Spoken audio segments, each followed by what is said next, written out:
Welcome, and it's time for What's Up and About. Now, I'm about to tell a very interesting tale, a regaling tale, and I'm going to please beg Mary to put a hold on her filters because this concerns somebody that we all love. Don't put a hold, Mary. Thank you.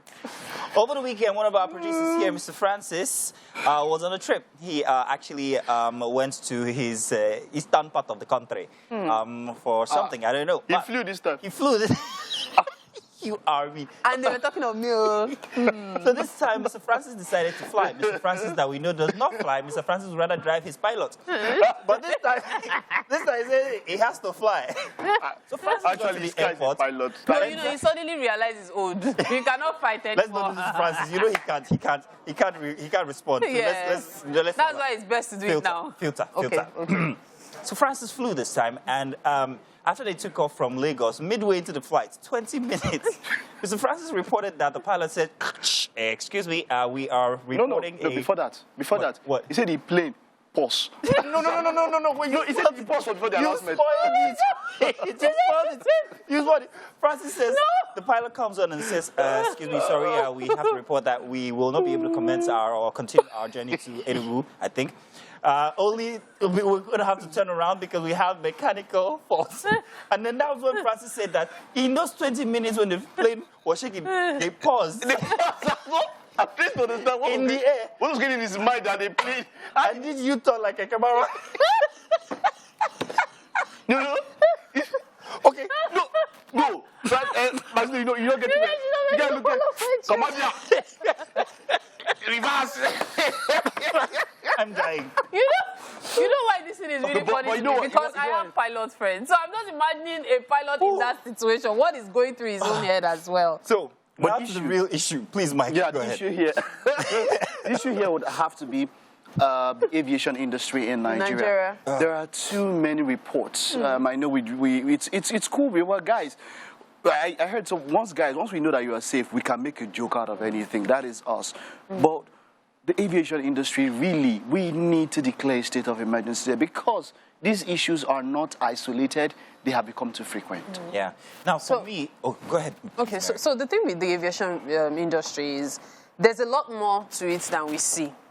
On the one hand, the aviation industry is running on debts, realistically.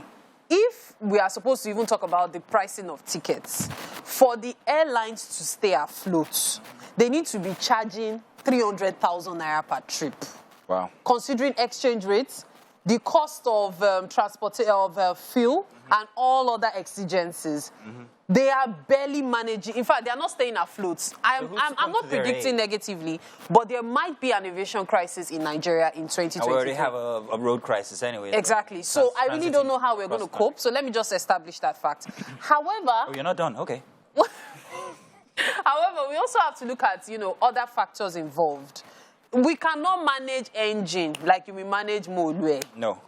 Road transport, you can stop and say, it's like we'll go and call mechanic. It stopped. The way it stopped me there, and Mr. President saying his last prayers. Now, that's what concerns me, the state of the people inside of the craft. You have no idea what it is like to be faced with your own mortality. Yeah. Just look at it in front of you and think that this is the end. Yeah.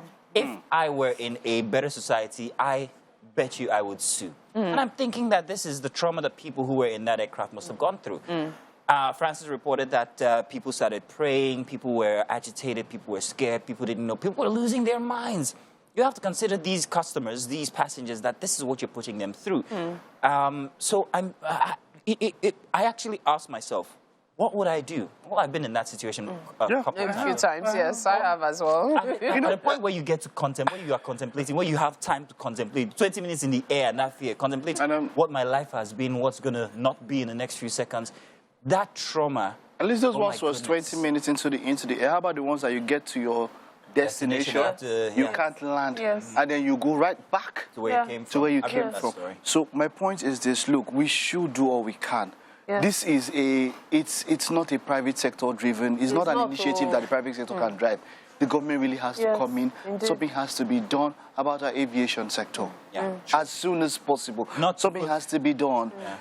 Like you said, almost everybody at one time or the other, we've gone through this thing. In fact, you know, and it's not, I mean, a lot of people have aerophobia now because of this. Yeah. A lot of people don't want to fly because of this. But then you come to our lands, there is ransom you add to your transport fare. I had the biggest you fear. add three now, I had the biggest ransom fear of flying for the longest time. Remember the air crash, the last one, 2001? We had the anniversary only just last month. Yeah. The Dana airline one from Abuja to Lagos. Yeah.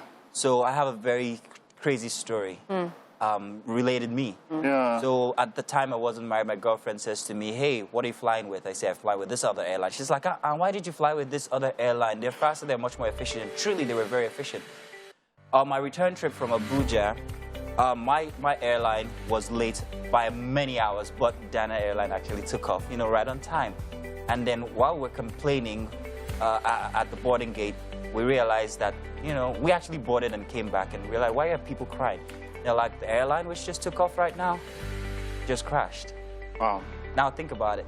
That was the airline I was supposed I would have been in. It could have been anybody. I had let my girlfriend. It's the same thing with buses, vehicles. It could happen at any time to anybody. It's insane, but hey, as you said, it's important for the government to do something about intervene it. in this sector. It's very, very important. Please. We're talking about lives here. We'll just take this time out now. We'll be back after this. Carry your parachutes when you're somber.